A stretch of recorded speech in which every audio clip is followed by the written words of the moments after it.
لله إن الحمد لله نحمده ونستعينه ونستغفره ونعوذ بالله من شرور أنفسنا ومن سيئات أعمالنا من يهده الله فلا مضل له ومن يضلله فلا هادي له وأشهد أن لا إله إلا الله وحده لا شريك له وأشهد أن محمدا عبده ورسوله أما بعد فإن خير الحديث كتاب الله وخير الهدي هدي محمد صلى الله عليه وسلم وشر الأمور محدثاتها وكل محدثة بدعة وكل بدعة ضلالة وكل ضلالة في النار.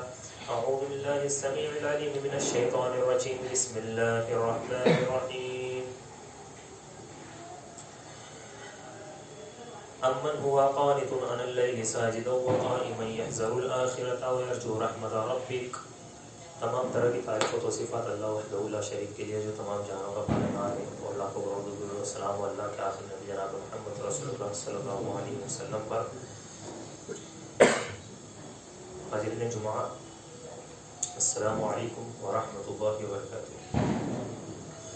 اللہ تبارک و تعالیٰ نے جس طرح ہمارے نبی کو تمام نبیوں کا سردار بنایا، اسی طریقے سے ہمارے نبی کریم صلی اللہ علیہ وسلم کے صحابہ کو، ان کے ساتھیوں کو، جو اللہ تبارک و تعالیٰ نے ہر وقت ان کے ساتھ رہے، ان کو تمام نبیوں کے صحابہ سے بہتر بنایا اور تمام نبیوں کے صحابہ سے افضل بنایا. ہمارا یہ ایمان ہے. اور یہ صحابہ کرام یہ معصوم نہیں تھے. ہماری اور آپ کی طرف بشر ہونے کے ناطے ان سے بھی غلطیاں ہوا کرتی تھی. معصوم انیل خطا یہ نہیں تھے، لیکن اللہ تبارک و تعالیٰ نے ان کی لغزشیں معاف کر دی اور انہیں جنت کا سرٹیفکیٹ دیا اور اپنی رضا کا پروانہ انہیں دے دیا. رضی اللہ عنہ اور رضو عنہ کا سرٹیفکیٹ اللہ تبارک و تعالیٰ نے انہیں دے دیا. صحابہ کرام کے بارے میں جاننے سے ہمارے ایمان کو طاقت ملتی ہے، ہمارے ایمان کو انرجی ملتی ہے، ہمارا ایمان مضبوط ہوتا ہے اور یہ احساس ہوتا ہے کہ ایمان کی ویلیو کیا ہے، ایمان کی اہمیت کیا ہے. صحابہ کرام کی استقامت کو دیکھ کر، ان کی توحید پر استقامت کو دیکھ کر، ان کے ایمان کو، ان کی اقتدار کو دیکھ کر یہ پتہ چلتا ہے کہ حقیقی مومن اس کائنات میں وہ تھے. حقیقی مسلمان وہ تھے جنہوں نے اللہ کے نبی صلی اللہ علیہ وسلم کی مکمل اتباع کی. اللہ کے نبی صلی اللہ علیہ وسلم سے محبت کے دعوے میں وہ سچے تھے. اللہ رب العزت پر، اللہ رب العزت کی آخرت پر، اللہ کی کتابوں پر، اس کے رسولوں پر ایمان کے تعلق سے وہ مضبوط تھے اور اس پر وہ پکے تھے. صرف زبانی دعویٰ ان کا نہیں تھا، بلکہ وہ اپنے اعضاء و جوارح کے طور پر بھی انہوں نے یہ ثابت کیا کہ وہ ایمان پر تھے. اور اسی کے لیے اللہ تبارک و تعالیٰ نے انہیں اللہ کے نبی صلی اللہ علیہ وسلم کا ساتھی بنایا اور اس کے بعد اپنی رضا کا پروانہ انہیں دیا. اللہ کی رضا کا پروانہ صرف ایسے ہی نہیں ملتا، اس کے لیے ثابت کرنا پڑتا ہے کہ ہم ایمان پر ہیں. صرف زبان سے کہہ دینے سے ایمان کافی نہیں ہو جاتا. اور ایک ایمان والے کے لیے دنیا کی سب سے بڑی دولت اگر کوئی ہے تو اس کا ایمان ہے. اس سے بڑھ کر کوئی دولت نہیں کہ اگر ایمان چلا گیا تو پورا نقصان ہے، لیکن اگر پورا مال چلا گیا تو وہ ذرا بھی نقصان نہیں. دنیا کی ساری چیزیں چلی گئی، تمام چیزیں چھوٹ گئی، سب نقصان ہو گیا، وہ پورا دنیاوی طور پر خسارے میں ہو گیا، لیکن کچھ نقصان نہیں. لیکن اگر ایک انسان کا ایمان چلا گیا تو پورا خسارے میں چلا گیا، تو دنیا میں بھی خسارے میں چلا گیا اور آخرت میں بھی وہ خسارے میں چلا گیا. صحابہ اکرام کی زندگیاں ایک ایسا چمن ہے جہاں طرح طرح کے پھول ہیں. ہر طرح کے پھول صحابہ اکرام کی زندگیوں میں ہیں اور ہر پھول کی ایک اپنی خوشبو ہے، ہر پھول کی اپنی ایک خوشبو ہے. یہاں پر حضرت ابو بکر صدیق رضی اللہ تعالیٰ عنہ کی صداقت ہے، تو یہاں پر عمر فاروق کی عدالت ہے، یہاں عثمان غنی کی حیا ہے. سخاوت ہے تو یہاں پر حضرت علی رضی اللہ تعالیٰ عنہ کی بہادری ہے. حضرت سلمان فارسی رضی اللہ تعالیٰ عنہ کا جہد و استغنا ہے تو حضرت عبد الرحمن ابن عوف کی دولت ہے. اور یہیں پر حضرت مطہب ابن عمیر رضی اللہ تعالیٰ عنہ کی دعوت و تبلیغ ہے تو حضرت سمیہ رضی اللہ تعالیٰ عنہ کی شہادت ہے. اور یہیں پر حضرت خالد ابن ولید کی شجاعت اور بہادری ہے. صحابہ کرام الغرض تمام کے تمام اپنا اپنا ایک کردار رکھتے ہیں. وہ تمام پھول اور ہر پھول کی ایک خوشبو ہے. آج کے اس خطبے میں مختصر میں ہم ایک عظیم ہستی کے بارے میں جانیں گے. ان کی سیرت کے بارے میں چند باتیں انشاءاللہ میں عرض کروں گا. جن کے بارے میں ہم جانیں گے وہ جلیل القدر صحابی حضرت عثمان بن عفان غنی رضی اللہ تعالیٰ عنہ ہے. یہ کون ہے؟ یہ جاننے کے لیے اتنا کافی ہے کہ پوری دنیا کی تاریخ میں عثمان غنی کے علاوہ کوئی دوسرا انسان ایسا نہیں ہے جس کے نکاح میں ایک نبی کی دو بیٹیاں آئی ہو. یعنی حضرت عثمان غنی رضی اللہ تعالیٰ عنہ وہ صحابی رسول ہے کہ جن کے نکاح میں اللہ کے نبی نے اپنی دو بیٹیاں دی تھی، اور بیٹیاں بھی اللہ کے نبی صلی اللہ علیہ وسلم کی تھی. پہلے حضرت رقیہ سے آپ کا نکاح ہوا اور دوسری بیٹی ام کلثوم سے آپ کا نکاح ہوا. اسی لیے حضرت عثمان کو ذوالنورین بھی کہا جاتا ہے کہ یہ ذوالنورین تھے.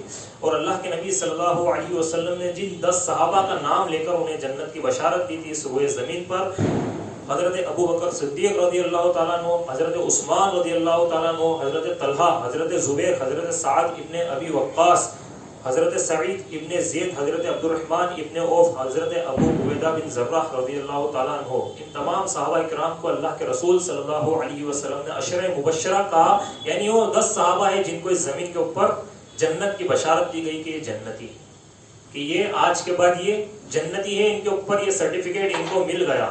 اور حضرت عثمان بن عفان ان خاص صحابہ کرام کے اندر سے تھے، ان خاص صحابہ میں سے حضرت عثمان شامل تھے. اور ان کی اہمیت کا اندازہ اس سے لگایا جا سکتا ہے کہ جب حضرت عمر دنیا سے جانے لگے، ابو یولو فیروز نے جو ان کے اوپر حملہ کیا تھا، تو فوراً عبد الرحمن ابن عوف کو انہوں نے آگے بڑھایا، اور نماز کے بعد ان کو جب ان کے گھر لے جایا گیا، حضرت عمر کو یقین ہو گیا کہ اب میں بچنے والا نہیں ہوں، تو انہوں نے اپنی زمام اقتدار حضرت عثمان غنی رضی اللہ تعالیٰ عنہ کو سونپی. اس وقت عشر مبشرہ میں سے حضرت عثمان تھے، حضرت طلحہ تھے، حضرت علی رضی اللہ تعالیٰ عنہ موجود تھے، حضرت زبیر تھے، حضرت عبد الرحمن ابن عوف تھے، سعد ابن ابی وقاص موجود تھے. لیکن حضرت عمر رضی اللہ تعالیٰ عنہ نے حضرت عثمان بن عفان غنی رضی اللہ تعالیٰ عنہ کو زمام اقتدار دی، اور تمام امت نے جو ہے اتفاق کے ساتھ ان کو چنا اور ان کو خلیفہ بنایا. اور یہاں پر ایک اور بات یہ ہے حضرت عثمان غنی کے تعلق سے، دیکھیے جب سماج میں کوئی برائی ہوتی ہے، جب کوئی گناہ عام ہوتا ہے، چاہے وہ شراب ہو یا زنا ہو یا کسی اور طریقے کا گناہ، جب عام ہوتا ہے تو اس سے بچ پانا مشکل ہوتا ہے. لیکن جب نہ ہو وہ گناہ، تو اس وقت تو ہر انسان اس سے بچا ہوا رہتا ہے. تو شراب کا ماحول ہو اور ایک نوجوان اپنے آپ کو شراب سے بچائے، یہ بڑی بات ہے. بڑی بات یہ نہیں کہ شراب کا ماحول نہ ہو اور ایک نوجوان اپنے آپ کو شراب سے بچا لے. کہ زنا کا ماحول ہو اور ایک انسان اپنے آپ کو زنا سے بچا لے، یہ بڑی بات ہے. بڑی بات یہ نہیں ہے کہ زنا کا ماحول نہ ہو اور ایک انسان اپنے آپ کو کیا کرے، زنا سے بچا لے. بے حیائی کا ماحول ہو یا کسی بھی طریقے کا ماحول ہو. مثال کے طور پر ہم اگر کہیں بیٹھتے ہیں، کہیں اٹھتے ہیں جہاں پر خوب گالیاں بکی جاتی ہیں، تو ایک انسان کے کردار میں اس کی بو آ ہی جائے گی. کتنا ہی نیک انسان کیوں نہ ہو، اگر وہ کسی بدکار کے ساتھ صبح شام اٹھے گا بیٹھے گا اور وہ بولے گا کہ یار وہ اس کا جانا میں میرا جانتا ہوں، میں تو صرف اس کے ساتھ رہتا ہوں، کہ میں وہ گناہ کا کام میں نہیں کرتا اور میں اس کو بھلی اس چیز سے روکتا ہوں، لیکن رہتا اس کے ساتھ ہی ہوں، وہ میرا دوست ہے. یا پھر کوئی زنا کرتا ہے، اس کو پتا ہے یہ زنا کرتا ہے پھر بھی اس کے ساتھ رہتا ہے، اس کو پتا ہے یہ دن رات گالیاں دیتا ہے پھر بھی اس کے ساتھ رہتا ہے، اس کو پتا ہے کہ یہ والی بدفعلی کا یہ والا کام فلاں جتنے بھی گناہ وہ کرتا ہے. تو ہوتا کیا ہے کہ ایک انسان کے اندر اس کی بو آ ہی جاتی ہے. لیکن حضرت عثمان رضی اللہ تعالیٰ عنہ نے زمانہ جاہلیت کے اندر جب زنا بہت زیادہ عام تھا، جب شراب بہت زیادہ عام تھی، اس وقت بھی کبھی شراب کو ہاتھ نہیں لگایا، نہ کبھی زنا کے قریب، زمانہ جاہلیت کے اندر. اور بعد میں پھر جب حرام کی کر دی گئی تو پھر تو کوئی مطلب کچھ بچتا ہی نہیں کہ وہ اس کے ہاتھ لگا لے، اس کے قریب چلے جائے. تو حضرت عثمان کا ریکارڈ تھا، انہوں نے اسلام کے پہلے دور جاہلیت میں بھی کبھی شراب کو ہاتھ نہیں لگایا اور نہ زنا کے قریب گئے. عثمان غنی رضی اللہ تعالیٰ عنہ کہتے ہیں واللہ ما جمیت ولا صرفت فی جاہلیتی ولا فی اسلام، کہ اللہ کی قسم میں زمانہ جاہلیت میں بھی چوری اور زنا کے قریب نہیں گیا، نہ اسلام لانے کے بعد میں نے کام کیا، نہ تو پہلے کیا نہ بعد میں کیا. تو عثمان غنی کا وہ کیریکٹر تھا کہ دور جاہلیت کی بات ہے، ان کے قبیلے کے لوگ ان سے اتنی محبت کرتے تھے کہ مائیں جب اپنے بچوں کو لوریاں سناتی تھی اور ان کو جب سلاتی تھی تو کہتی تھی کہ انی احبک والرحمن حب قریش یا عثمان، کہ اللہ کی قسم میں تجھ سے اتنی محبت کرتی ہوں کہ جو محبت قریش والے عثمان سے کرتے ہیں. تو اس سے ایک اسٹرانگ میسیج یہ ملتا ہے، مضبوط میسیج یہ ملتا ہے کہ عقیدہ آپ کا مضبوط ہو، عمل آپ کا مضبوط ہو، توحید آپ کی مضبوط ہو، لیکن اخلاق آپ کا ایسا ہو کہ دنیا آپ کی تعریف کرے، کردار آپ کا ایسا ہو کہ دنیا آپ کی تعریف کرے. مطلب یہ نہیں ایک انسان آج حکمت عملی کے طور پر کیا ہوتا ہے کہ چلو تھوڑا یہ مان لو تو ایمان کے اندر کمپرومائز کر لیتا ہے، عقیدے کے اندر کمپرومائز کر لیتا ہے، عمل کے اندر کمپرومائز کر لیتا ہے کہ چلو کوئی مسئلہ نہیں، غیر مسلموں کو خوش کرنا ہے کر دیں گے، کہ یہ کام یہ کر لیتے ہیں، فلاں تہوار تھوڑا سا منا لیتے ہیں، کہ مبارکباد دے دیتے ہیں، یہ تمام چیزیں ہو جاتی ہیں. لیکن صحابہ کرام نے یہ ثابت کر دیا کہ وہ ایمان پر مضبوط تھے، وہ عقیدے پر مضبوط تھے، وہ عمل پر مضبوط تھے، اس کے بعد بھی دنیا نے ان کے کردار کی، ان کے اخلاق کی گواہی دی، اور دنیا نے ان کے اخلاق اور ان کے کردار کی تعریف کی، ان کی زندگیوں کی تعریف کی، کیونکہ وہ یہ میسج چھوڑ کر گئے، اسٹرانگ میسج آج ہمارے لیے. اور آپ کے مذہب سے اختلاف کے باوجود دنیا کو یہ ماننا پڑے کہ آپ کا اخلاق اچھا ہے، آپ بہت اچھے انسان ہیں، کہ آپ توحید پر قائم ہیں، آپ نیک عمل کرتے ہیں، آپ حق کی بات کرتے ہیں، آپ عمل صالح کرتے ہیں، آپ کا عقیدہ مضبوط ہے کہ نہیں میرا وے کلیئر ہے، میں یہ کام نہیں کرتا. لیکن آپ کا اخلاق ایسا ہے، آپ کا کردار ایسا ہے، آپ خدمت خلق ایسی کرتے ہیں، آپ لوگوں کی مدد ایسی کرتے ہیں، آپ اتنی اچھی بات کرتے ہیں، آپ اتنا اچھا مشورہ دیتے ہیں، لوگ آپ کی زبان سے محفوظ ہے، لوگ آپ کے کردار سے محفوظ ہے، لوگ آپ کی بد فعلی اور بد عملی اور بد زبانی سے محفوظ ہے. تو یہ مان کر چلیے کہ لوگ آپ کی تعریف کریں گے جس طریقے سے صحابہ کرام کی اور حضرت عثمان غنی رضی اللہ تعالیٰ عنہ کی تعریف کیا کرتے تھے. تو یہ سب چیزیں کب پیدا ہوگی؟ جب ہم قرآن مجید سے تعلق کو جوڑیں گے، جب ہم قرآن مجید سے تعلق کو جوڑیں گے. یہ عثمان غنی رضی اللہ تعالیٰ عنہ کی سیرت ہمیں بتاتی ہے. عثمان غنی کو قرآن سے بڑی محبت تھی، وہ قرآن سے بڑی محبت کیا کرتے تھے. اللہ کے نبی کے چند سلیکٹڈ صحابہ تھے جن کو قرآن مکمل یاد تھا، جنہوں نے اپنی زندگی میں پورا قرآن یاد کر لیا تھا، کہ اللہ کے نبی صلی اللہ علیہ وسلم کی زندگی میں اللہ کے نبی نے ان کو پورا قرآن حفظ کرا دیا تھا. تو ان میں حضرت عثمان بھی تھے. ان کی راتیں قرآن کی تلاوت میں گزرتی تھی. وہ کہتے تھے واللہ لو تہرت قلوبہم ما شہیت من کلام اللہ عز وجل، کہ لوگوں اگر تمہارے دل پاک صاف ہے تو کبھی اللہ کے کلام سے شیراب نہیں ہو سکتے. لوگوں اگر تمہارا دل پاک اور صاف ہے تو کبھی اللہ کے کلام سے شیراب نہیں ہو سکتے، اور اگر دل صاف رہے گا تو اللہ کے کلام کی پیاس کبھی بھر نہیں سکتی. یہاں پر یاد رکھیے ان لوگوں کے لیے جو 15 منٹ قرآن پڑھتے ہیں، جو آدھے گھنٹے قرآن پڑھتے ہیں، ان کو واٹس ایپ یاد آ جاتا ہے، ان کو انسٹاگرام یاد آ جاتا ہے، ان کو فیس بک اور ان کو موبائل یاد آ جاتا ہے، ان کو دنیاوی انٹرٹینمنٹ یاد آ جاتا ہے، ان کو کامیڈی یاد آ جاتی ہے. کہ کسی اگر مولانا کی 5 منٹ کی تقریر ہو گئی تو بولتے ہیں کہ صرف آدھے منٹ کا یعنی 30 سیکنڈ کا ایک شوٹ ہونا چاہیے، اور اس میں بہترین مختصر اور جامع مولانا بیان کر دے تو وہ زیادہ اچھا رہے گا. یعنی 1 گھنٹے کی بات 30 سیکنڈ میں بولتے ہیں. لیکن اگر کوئی کامیڈی 10 منٹ میں اگر غلطی سے ختم ہو گئی تو بولتے ہیں بہت جلدی وقت نکل گیا، اتنی جلدی ختم ہو گئی. تو یاد رکھیے کہ دل کے پاک اور صاف ہونے کی جو سب سے بڑی شرط ہے وہ یہ ہے، اور اس کا اندازہ آپ اس سے لگا سکتے ہیں کہ جب دل قرآن کو سنے، جیسے حضرت عثمان جب قرآن پڑھا کرتے تھے تو ان کی راتیں قرآن میں گزر جایا کرتی تھی، ان کے دن قرآن میں گزر جایا کرتے تھے، اتنی قرآن کی وہ تلاوت کیا کرتے تھے. اور اگر ہم قرآن پڑھنے بیٹھتے ہیں تو 10 منٹ جب ہوتے 15 منٹ تب ہوتے پارہ ختم نہیں ہوا، آدھا ہوا ہے، 10 پیج ہوئے ہیں، 5 پیج ہوئے ہیں، کہ جلدی سے میں اس کو ختم کروں. نیند آتی ہے، کتنی ساری حواسیاں اس کے اندر لے لیتے ہیں، پتہ نہیں 50 طرح کی باتیں اس کے دماغ میں آ جاتی ہے. اسی کے اندر بزنس کی سوچ بھی چل رہی ہے، اسی کے اندر دنیاوی سوچ بھی چل رہی ہے، اسی کے اندر کیریئر کی سوچ بھی چل رہی ہے، اسی کے اندر فیوچر کی سوچ بھی چل رہی ہے، اسی کے اندر خاندان کے بارے میں، ذات برادری کے بارے میں تمام طرح کی باتیں اسی وقت یاد آتی ہے کہ نہیں یاد آتی؟ یہ ساری چیزیں اس وقت ہوتی ہے کہ نہیں ہوتی؟ شیطان ساری پاور لگا دیتا ہے. اور اگر دل پاک ہوتا ہے، دل صاف ہوتا ہے، تو حضرت عثمان نے کہا واللہ لو طہرت قلوبہم ما شہیت من کلام اللہ عز وجل، کہ لوگوں اگر تمہارے دل پاک صاف ہے تو کبھی اللہ کے کلام سے شیراب نہیں ہو سکتے. یعنی وہ ہمیشہ اللہ کے کلام کو سنیں گے، ان کی پیاس کبھی بھر نہیں سکتی، ان کی پیاس کبھی قرآن مجید کی تلاوت سے بجھ نہیں سکتی.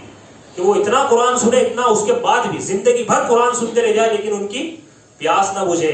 ہماری پیاس اگر 15 منٹ میں بجھ جاتی ہے تو سمجھ جاؤ ہمارے دل پاک اور صاف نہیں ہے، کہ وہ قرآن کی اب ان کے اندر جانے کی جگہ نہیں بچی.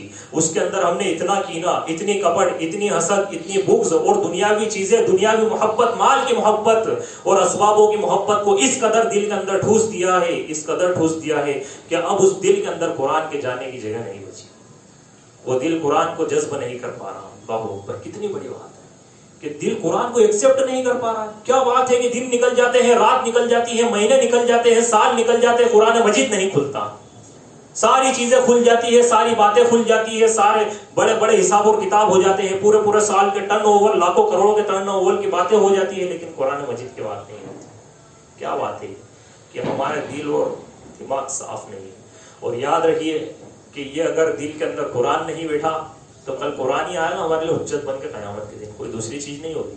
اللہ کے نبی نے فرمایا کہ کل روز قیامت یا تو قرآن انسان کے لیے حجت کرے گا یا انسان کے خلاف حجت کرے گا. یا تو انسان کے لیے کرے گا یا خلاف کرے گا. اب دل میں جب قرآن نہیں ہے تو ہمارے لیے حجت کیا کرے گا؟ بلکہ بولے گا کہ اس نے مجھے محجور بنا رکھا تھا، مجھے چھوڑ رکھا تھا، مجھے نہیں پڑھتا تھا، صرف مجھے طاقوں میں سجا رکھا تھا، صرف جزدانوں میں لپیٹ رکھا تھا، صرف ریاکاری کے لیے مہنگا قرآن خرید کر لایا تھا، لیکن اس نے کبھی مجھے کھول کر پڑھا نہیں اور نہ ہی کبھی سمجھا. اور یہ عثمان غنی ہے جو کہا کرتے تھے کہ واللہ انی لا اکرہ ان یمر علی یوم ما انظر فی الی المصحف، کہ اللہ کی قسم مجھے گوارا نہیں ہے کہ دن اور رات گزر جائے اور میں قرآن پر نظر نہ ڈالوں، میں قرآن مجید کی تلاوت نہ کروں، مجھے گوارا نہیں کہ ایک دن بھی ایسا نہیں گزرنا چاہیے جس دن کے اندر میں قرآن مجید کی تلاوت نہ کروں. اور یہی وجہ ہے کہ قرآن مجید کی عظمت پر سب سے بہترین حدیث کے راوی حضرت عثمان بن عفان غنی رضی اللہ تعالیٰ عنہ ہے. کہ حضرت بخاری کی روایت ہے کہ حضرت عثمان غنی رضی اللہ تعالیٰ عنہ کہتے ہیں کہ میں نے اپنے پیارے نبی کو یہ فرماتے ہوئے سنا ہے کہ خیرکم من تعلم القرآن وعلمہ، کہ تم میں سب سے ٹاپ کا آدمی، سب سے بہترین شخص وہ ہے جو قرآن کو سیکھے اور سکھائے. اس کے اندر دونوں کیٹیگری کے انسان آ گئے کہ جو سیکھے اور سکھائے، یعنی سیکھے بھی صحیح اور سکھائے بھی صحیح. یعنی معلم بھی بہتر ہے، متعلم بھی بہتر ہے. جو علم سیکھ رہا ہے وہ بھی بہتر ہے اور جو علم سکھا رہا ہے وہ بھی بہتر ہے. جو قرآن پڑھنے والا قاری ہے وہ بھی بہتر ہے اور جو قرآن سیکھنے والا طالب علم ہے وہ بھی بہتر ہے. یعنی دونوں طریقے سے ہر انسان بہتر ہے. یا تو انسان سکھائے گا یا سیکھے گا، اس کے علاوہ کوئی تیسرا انسان ہو سکتا ہے؟ کوئی پڑھنے والا ہوگا تو پڑھے گا اور جو پڑھانے والا ہوگا اس پڑھنے والے کو پڑھائے گا. تو دونوں یعنی پوری کائنات کے اندر سارے انسانوں میں سے سب سے بہتر کون ہے؟ خیرکم من تعلم القرآن وعلمہ، جو قرآن کو سیکھتے ہیں اور جو قرآن مجید کو سکھاتے ہیں. اور یہاں پر آپ دیکھیے کہ وہ قرآن مجید کے اوپر رشک کیا کرتے تھے، قرآن مجید کے اوپر رشک کیا کرتے تھے، اس کی اتنی تلاوت کیا کرتے تھے. اور اللہ تبارک و تعالیٰ نے ان مرد مومن کو جو موت دی ہے، اللہ اکبر، یہ موت بہت کم لوگوں کو نصیب ہوتی ہے.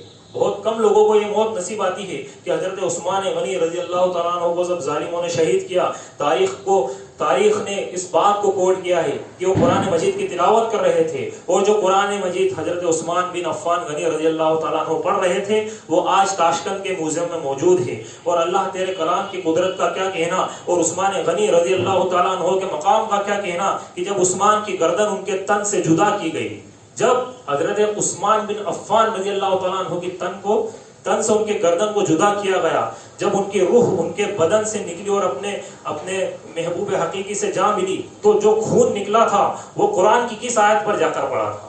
قرآن مجید کا پہلا پارہ تھا، سورہ بقرہ کی آیت تھی فَسَيَسْفِكَهُمُ اللَّهُ وَهُوَ السَّمِيعُ الْعَلِيمُ، اور اللہ تعالیٰ تو ان ظالموں کے لیے کافی ہو جائے گا. کیا تھی آیت؟ کہ اللہ تعالیٰ تو ان ظالموں کے لیے کافی ہو جائے گا. قرآن مجید پر رشک کرنے کی آج ضرورت ہے. آج مسلمان قرآن مجید سے دور ہے.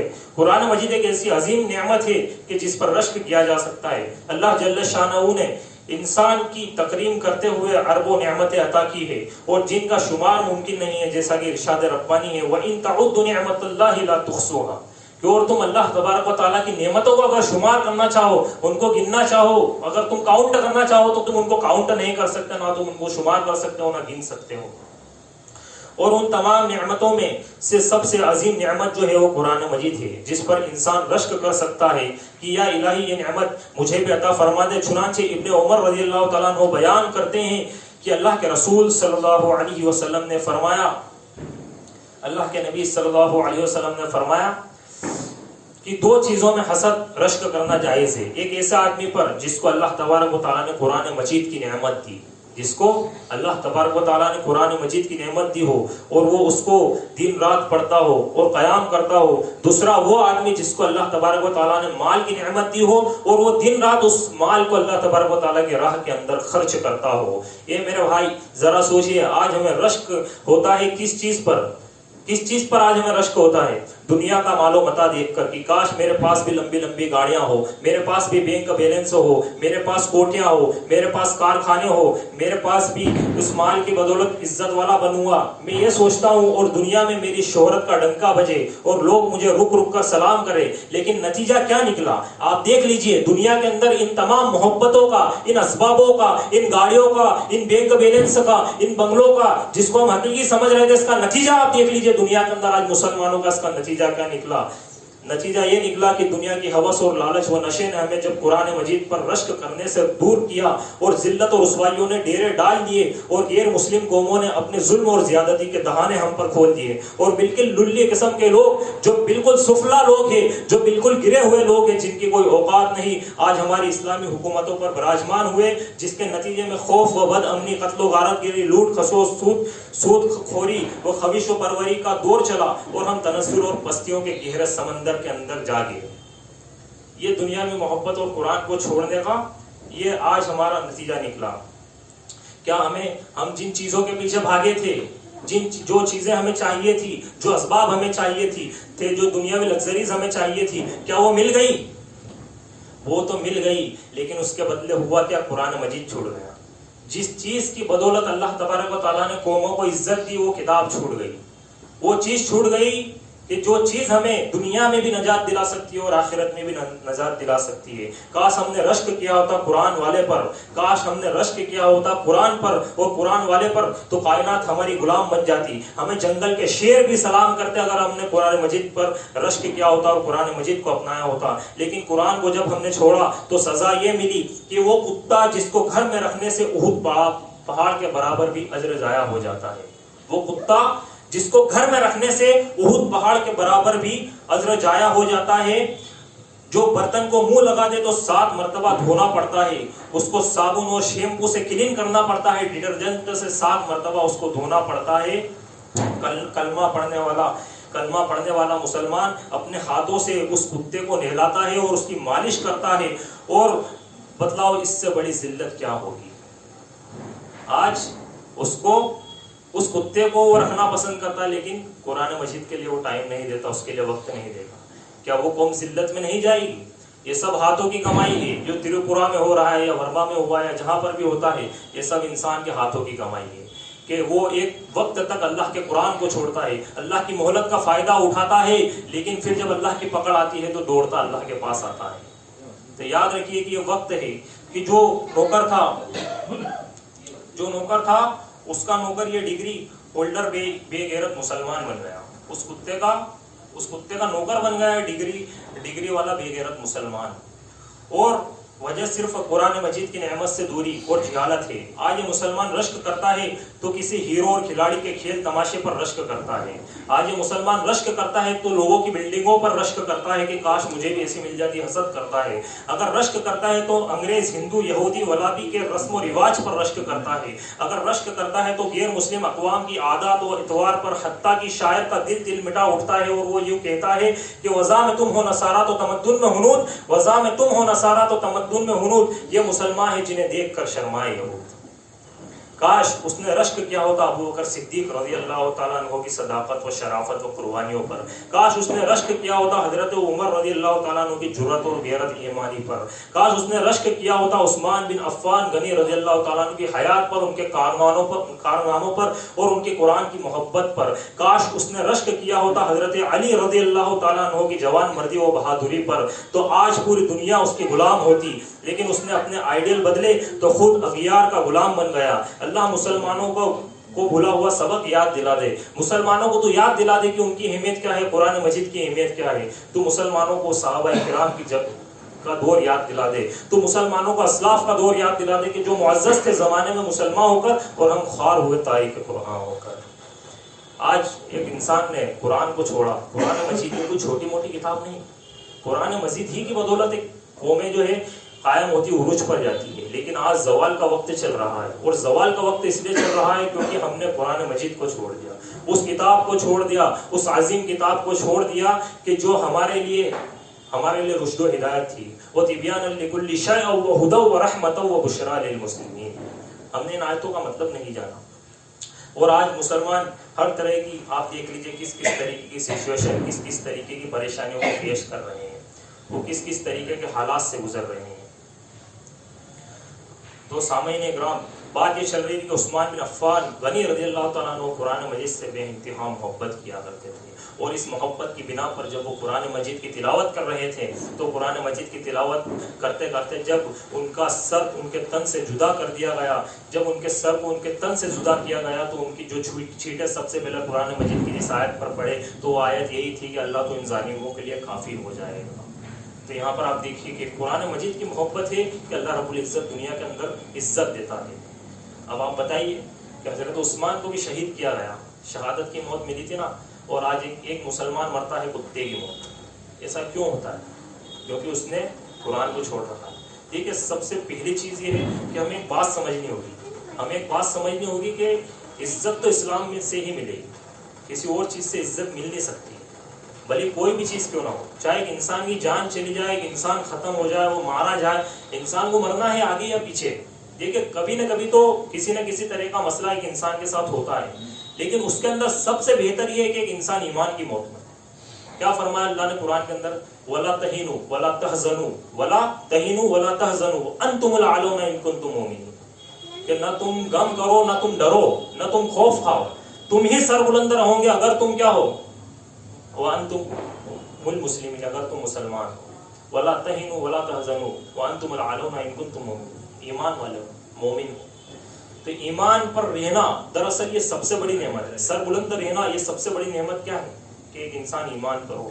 اور یہی عثمان غنی رضی اللہ تعالیٰ عنہ کی جب غزوہ تبوک کا موقع آیا، یہ وہ موقع تھا کہ جب مسلمان بڑی کشم و کرسی کا شکار تھے، غربت کا معاملہ تھا، سخت گرمی کا موسم تھا، اور نبی کریم صلی اللہ علیہ وسلم کا یہ اصول تھا کہ جنگ ہوتی تو یہ نہیں بتایا کرتے تھے کہ جانا کہاں ہے، لیکن غزوہ تبوک میں صاف صاف بتا دیا کہ حالات پیش نظر ہے کہ ہمیں تبوک کے میدان میں جانا ہے، ہمیں تبوک کے میدان میں جانا ہے، اور جو کہ کافی دور ہے، اور ہمارے پاس سامان سفر بھی کم ہے، کافی دور ہے اور سامان سفر بھی کم ہے، اور سخت گرمی کا موسم ہے۔ اللہ کے نبی صلی اللہ علیہ وسلم نے صحابہ کرام سے اپیل کی کہ جو اس میں تعاون کرے گا میں اس کو جنت کی بشارت دیتا ہوں، جو اس کے اندر تعاون کرے گا میں اس کو جنت کی بشارت دیتا ہوں۔ ترمذی کی روایت ہے، عبد الرحمن ابن سمرہ رضی اللہ تعالیٰ عنہ راوی حدیث ہے، کہتے ہیں کہ حضرت عثمان بن عفان غنی رضی اللہ تعالیٰ عنہ نے 1000 سونے کے سکے جنگ تبوک کے اندر اللہ کے نبی صلی اللہ علیہ وسلم کو دیے۔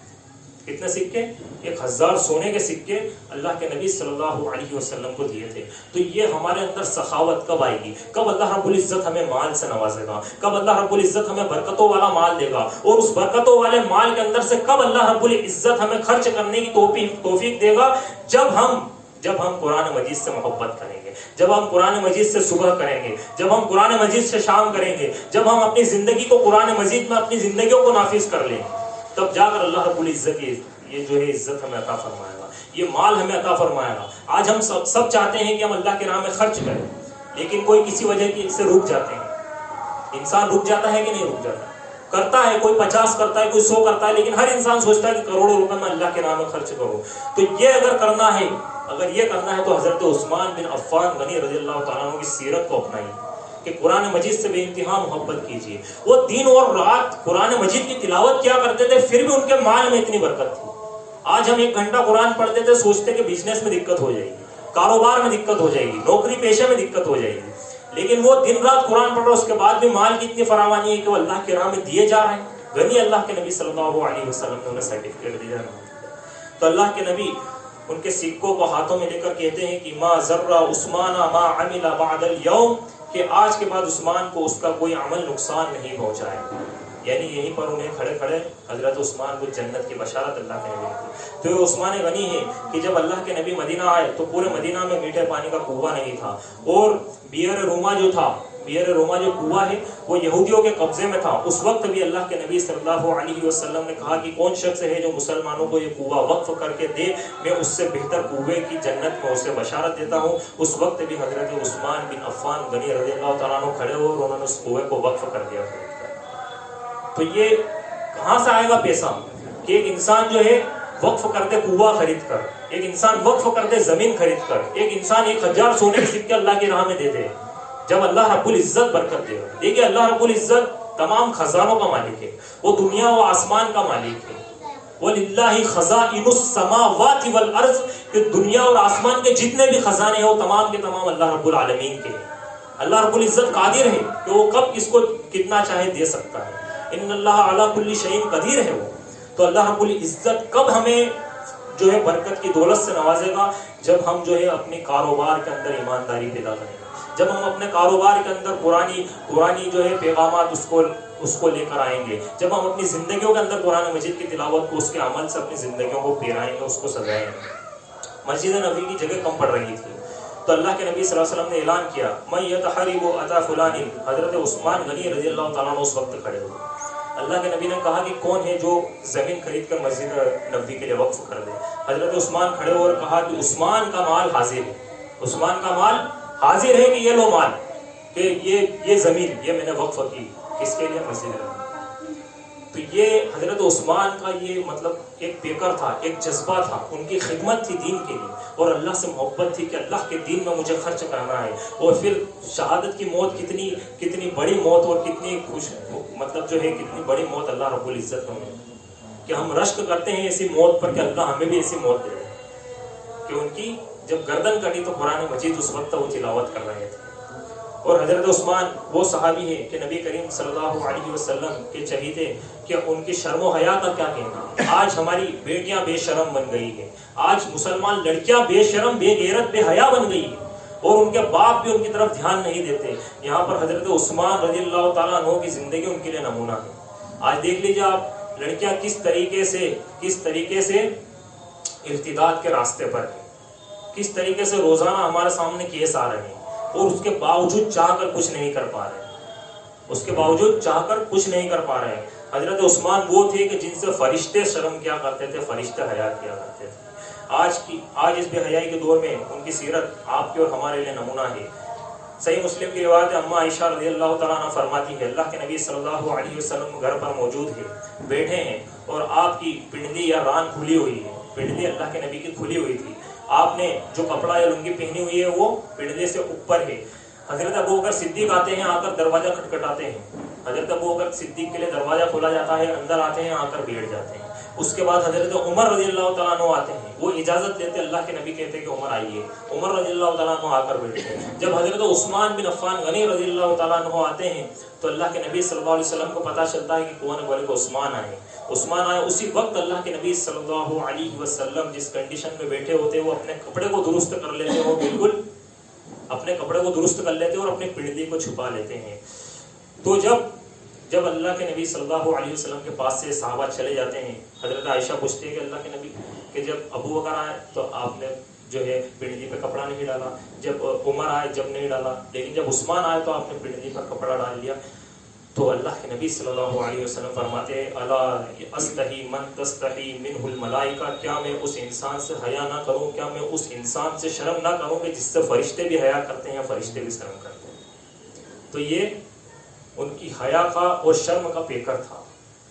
اور آج دیکھ لیجیے آپ کہ کس طریقے سے پوری طریقے سے حیا رخصت ہوتی جا رہی ہے. روزانہ حیا رخصت ہونے کے کیس آتے ہیں، روزانہ اخلاق کے رخصت ہونے کے کیس آتے ہیں. یہ سارے کیس چلتے رہیں گے جب تک کہ حضرت عثمان غنی رضی اللہ تعالیٰ عنہ کی سیرت کو نہیں اپنایا جائے گا، ان کی حیا کو اپنی زندگیوں کے اندر داخل نہیں کیا جائے گا. وہ باپ کیسے باپ ہے کہ ان کی بیٹی ان کے سامنے اینڈرائڈ موبائل چلاتی ہے، خود اس کو فیس بک ڈاؤن لوڈ کر کے دیتے ہیں، خود اس کو انسٹاگرام ڈاؤن لوڈ کر کے دیتے ہیں، اس کے اوپر اس کی آئی ڈی اس کو بنا کر دیتے ہیں اور پھر اس کو اس کے اندر بے حیائی کے دلدل میں دھکیل دیتے ہیں. پھر کچھ سالوں بعد جب کیس سامنے آتا ہے تو اس وقت پتہ چلتی ہے کہ اب تو سب کچھ ہاتھ سے نکل چکا. تو یہ کب ہوتا ہے کہ وہ اپنی بیٹی کو ایک غیر محرم کے ساتھ، اور وہ بھی مشرک کافر غیر مسلم، اس کے ساتھ کیسے دیکھنا پسند کریں گے بتائیے آپ. تو یہ خود اپنے ہاتھوں سے اس کو اس کے ہاتھوں میں دے دیتے ہیں، یہ خود اپنے گھر کی بیٹیوں کی عزتوں کو، ان کے آبروؤں کو ان کے ہاتھوں میں دے رہے ہیں، کیونکہ انہوں نے حضرت عثمان بن عفان غنی رضی اللہ تعالیٰ عنہ والی حیا کو اپنی زندگیوں میں نہیں داخل کیا کہ میری بیٹی کیسے غیر محرم سے اور غیر مسلم سے بات کر سکتی ہے. روزانہ ارتداد کے کیس آ رہے ہیں. ابھی ایک ویڈیو وائرل ہوا، کافی وائرل ہوا، اس کے اندر آپ دیکھ لیجئے کہ برقعے میں پورے مکمل پردے کے اندر لڑکی گھر سے نکلتی ہے، ٹیوشن جاتی ہے اور اس کے بعد کس طریقے سے وہ غیر مسلم کے ساتھ رنگ ریلیاں بنا رہی. نعوذ باللہ. کیا یہ واقعہ دل کو جھنجھوڑتے نہیں؟ کیا ابھی بھی غیرت ہماری جاگتی نہیں ہے؟ کیا ہمارے اندر کی جو غیرت ہے وہ مر چکی ہے آج مسلمانوں کی، کہ ان کے سامنے تمام واقعات ہو رہا اس کے باوجود بھی وہ اپنی بیٹیوں کو ان تمام کاموں سے روکتے نہیں، ڈرتے ہیں ارے بیٹی برا مان جائے گی، بیٹی کے ایک اس وقت چاہے آپ کو ہٹلر ہی کیوں نہ بننا پڑے، آپ موبائل کو چھین لیجیے، آپ اس سے موبائل کو چھین لیجیے، اینڈرائڈ موبائل مت دیجیے، جب باہر چھوڑنے جائیے تو اس کے ساتھ ایک محرم گھر کا جانا چاہیے، جب بازار کے بہانے سے وہ جائے تو اس کے ساتھ ایک محرم جانا چاہیے، جب وہ کسی دوست سے کتاب لانے کے بہانے سے جائے تو اس کے ساتھ ایک محرم جانا چاہیے، گھر سے بھائی جانا چاہیے، نہیں تو ہماری یہ کمائی کی جھگت میں اور اس دنیا داری کے چکر میں ہم اس کو وقت نہیں دے رہے ہیں، ہم ادھر دھیان نہیں دے رہے، اور پھر ایک وقت آتا ہے کہ ہمارے گھر کی بیٹیاں، جو کہ حضرت عائشہ رضی اللہ تعالیٰ عنہ کی سیرت پر چلنا چاہیے تھا، ایک تو حضرت فاطمہ رضی اللہ تعالیٰ عنہ کی جو حیا کو اپنانا چاہیے تھا، وہ مرتد ہو گئی، وہ اسلام سے نکل گئی، وہ غیر مسلموں کے ساتھ بھاگ گئی، یہ کس طریقے سے ہماری غیرت اس کو گوارا کرے گی؟